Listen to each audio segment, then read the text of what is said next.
As-tu déjà entendu parler de l'ingénieur d'Apple qui a failli à lui seul ruiner le plus grand lancement de produits de l'histoire de l'iPhone? Alors ce gars s'appelle Gray, et Gray a 27 ans au début de cette histoire. Il travaille dans l'équipe logicielle Baseband de l'iPhone chez Apple, un poste sérieux dans une grande entreprise qui lui fait confiance pour ce rôle. Un prototype fonctionnel de leur futur iPhone a emporté en public et testé sur le terrain dans le monde réel. Voici ce qu'il faut savoir sur ce prototype. Apple l'a déguisé dans une coque en plastique pour qu'il ressemble exactement à l'iPhone 3GS classique, afin que personne ne le remarque en public. À l'intérieur de cette coque se trouve un téléphone qui, en 2010, n'existe pas officiellement. Il possède une caméra frontale qui n'existe pas encore, un écran haute résolution qui n'existe pas encore, un boîtier entièrement repensé que personne en dehors d'Apple n'a jamais vu. Cet appareil est tellement secret que si un concurrent le voyait, ne serait-ce qu'une heure, toute la feuille de route produit d'Apple serait fichue. Des années de travail, des milliards de dollars, tout serait perdu et Gray n'avait qu'une seule règle. Ne laisse jamais ce téléphone hors de ta vue. Donc, on est le 18 mars 2010. C'est l'anniversaire de Gray. Il sort pour célébrer. Dans un Biergarten allemand appelé Gourmet Haustut à Redwood City, en Californie, à environ 30 km du siège d'Apple, dans le nord de la Californie. Assez loin pour que personne du travail ne le voie. L'endroit est bondé, la bière est fraîche et grise. Avec le téléphone le plus important de la planète dans la poche de sa veste, il passe vraiment un bon moment. Un peu trop bon moment. À un moment de la soirée, il sort ce téléphone prototype, publie sur son Facebook et met à jour son statut, ce que le monde entier finirait par lire. Et il a écrit, je cite, « J'ai sous-estimé à quel point la bière allemande est bonne. C'est la dernière chose que Gray Powell ait jamais tapé sur ce téléphone. Parce qu'après avoir tapé cela, il se lève, ne dit au revoir à personne en particulier et sort dans la nuit. Et il laisse l'avenir d'Apple posé sur un tabouret de bar. Alors maintenant, un jeune de 21 ans nommé Brian Hogan est assis à proximité. Le gars au hasard qui revient des toilettes repère le téléphone sur un tabouret vide et le tend simplement à Brian. Il pense qu'il appartient à l'ami de Brian. Brian demande autour de lui. Personne ne le réclame. Le téléphone est dans une fausse coque d'iPhone 3GS, donc on dirait juste que quelqu'un a perdu son ancien iPhone. Brian le ramène chez lui et au début, il veut vraiment le rendre. Il commence à fouiller dedans ce soir-là, essayant de trouver le propriétaire. Il ouvre Facebook sur ce téléphone, essayant de découvrir à qui il appartient. Il a immédiatement trouvé cela étrange. L'appareil photo plantait chaque fois qu'il tentait de l'ouvrir. Il y a 2 codes barres aléatoires collés à l'arrière, ce qui n'apparaît pas sur un téléphone acheté dans un Apple Store. Il trouve ça étrange mais se dit qu'il va simplement faire avec. Le matin, il va se coucher, il se réveille, essaie d'allumer le téléphone. Écran noir. Il ne sait pas encore que pendant qu'il dormait, l'équipe de sécurité ultra secrète d'Apple a passé la nuit à tout faire pour retrouver le téléphone éteint qu'il tient dans sa main. Ils ont pu l'effacer à distance via MobileMe dès qu'ils ont compris que Gray avait perdu un téléphone. Ils ont aussi essayé de le localiser avec Find My, mais Find My était encore en version bêta sur iOS 4 et ça ne fonctionnait pas correctement. Donc le téléphone, conçu pour être retrouvé, n'a apparemment pas pu être retrouvé. Maintenant, Brian a un téléphone qui est éteint, qui semble bizarre, avec des codes barres à l'arrière, alors qu'est-ce qu'il fait? Il appelle le service client d'Apple, qui lui dit qu'il a trouvé un téléphone. Et le représentant, qui n'a jamais entendu parler de téléphone prototype classifié, parce que ce n'est évidemment pas comme ça qu'Apple fonctionne, lui dit que ça ressemble à une contrefaçon et il raccroche simplement. Alors Brian devient curieux, il commence à examiner les bords de la coque et se rend compte qu'elle ne s'ajuste pas parfaitement, comme si elle était posée sur quelque chose. Brian retire la coque en plastique et à l'intérieur se trouve un téléphone qui, en mars 2010, semble venir du futur. Brian Hogan, 21 ans, est maintenant la première personne en dehors d'Apple à tenir l'iPhone 4 entre ses mains. Et peut-être la première personne sur la planète à avoir eu accidentellement accès à un iPhone non encore sorti.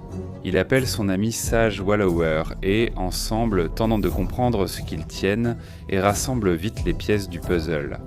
Le téléphone est éteint, Apple les ignore et ils ne peuvent en vérifier aucun démarquage. Ce n'est clairement pas un iPhone ordinaire. Et regarde, ils sont dans la Silicon Valley, ils savent comment ça marche. Si quelqu'un sait ce que c'est la presse tech. Et si la presse tech sait ce que c'est, alors ça vaut peut-être quelque chose. Alors ils commencent à passer des appels, ils contactent quelques blogs différents, mais c'est Gizmodo qui mord à l'hameçon. Gizmodo propose d'abord 2000 $, Brian tient bon.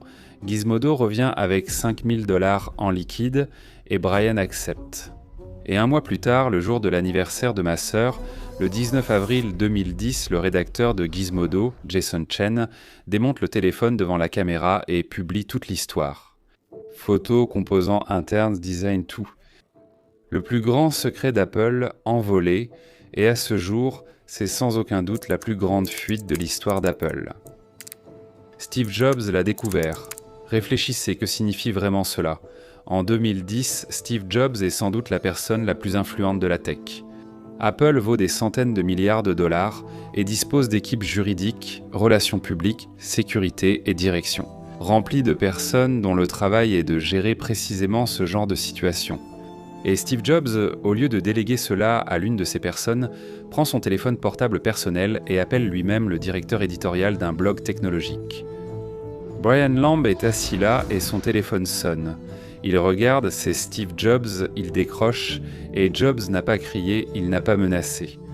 Il a simplement dit très calmement « C'est Steve, j'aimerais récupérer mon téléphone ». Froid et professionnel, mais si vous connaissez un peu Steve Jobs, c'est en fait bien pire que s'il criait. À ce stade, Gizmodo avait déjà obtenu tout ce dont ils avaient tant besoin. L'article avait été publié, les photos étaient bonnes partout, Internet avait complètement explosé. John Rettinger couvrait l'événement, tous les sites tech et le monde entier en parlaient. Gizmodo avait déjà gagné et ce qu'ils avaient entre les mains maintenant, ce morceau de matériel qui n'était plus un scoop, était une preuve. Ils l'ont donc rendu et on pourrait croire que ce serait la fin. Mais 4 jours plus tard, le 23 avril bam, la Task Force React débarque chez Jason Chen. Alors, React signifie Rapid Enforcement Allied Computer Team. Cette unité interagence lutte contre la criminalité technologique en Silicon Valley. Voici une partie de l'histoire qui a dérangé beaucoup de monde. Devinez qui fait partie du comité directeur de React ? Apple, la même entreprise dont le téléphone a fuité, a financé la force opérationnelle qui s'est rendue chez un journaliste avec un bélier. Ils l'ont utilisé sur la porte de Chen pendant que lui et sa femme dînaient et ont saisi 22 objets, serveurs, disques durs, supports externes et ses carnets papier. Au final, aucune accusation n'est retenue contre Chen ou Gizmodo. L'affaire redéfinit la loi sur la protection des journalistes en Californie pour les secrets commerciaux.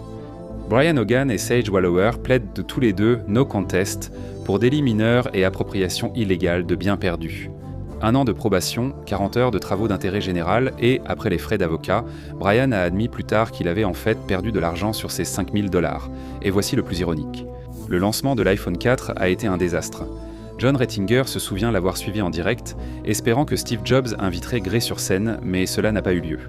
Steve Jobs est monté sur scène à la WWDC pour présenter FaceTime, mais le Wi-Fi est tombé en panne devant une salle remplie de journalistes, dont beaucoup avaient déjà vu le téléphone. Arrêtez-moi si cela vous semble familier. Après la sortie du téléphone, alors que les critiques affluent, on découvre qu'une mauvaise prise en main fait chuter le signal. La solution d'Apple, chacun reçoit une coque en caoutchouc, le téléphone le plus attendu depuis des années, livré avec un simple élastique. Voici un bilan, un mois après que l'iPhone 4 soit tombé entre de mauvaises mains sur la façon dont tout s'est passé. Jason Chen a vu sa porte défoncée et s'est bien saisi, Brian Hogan a fait des travaux d'intérêt général et a perdu de l'argent. Sage Wallower a écopé d'une mise à l'épreuve. Gizmodo a mené des années de bataille juridique, modifiant la loi sur la protection des sources en Californie. Steve Jobs a convoqué un blogueur pour récupérer son téléphone. Et Gray Powell, l'ingénieur d'Apple responsable de tout cela, il a gardé son emploi et est resté chez Apple pendant des années.